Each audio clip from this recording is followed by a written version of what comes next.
cơ bản chung chơi là bạc đè vớiการเรียนการการเรียนรู้เราจะใช้งานประกอบก็คือเป็นครูก่อนงานเราจะเป็นเพื่อนคือการเรียนการเรียนของเราไปเป็นครูการเรียนเพื่อนก่อนบางเป็นอาชีพการเรียนการเรียนการเรียนเป็น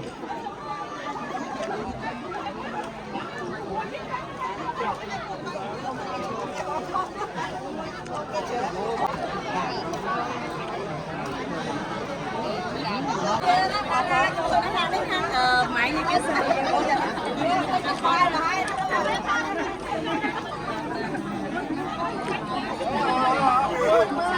ini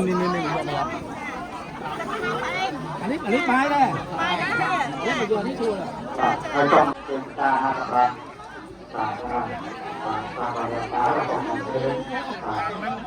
là không còn ba đây.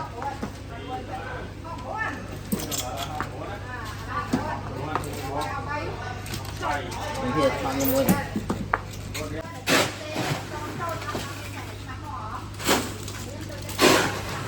Cái cao người cái nào lại còn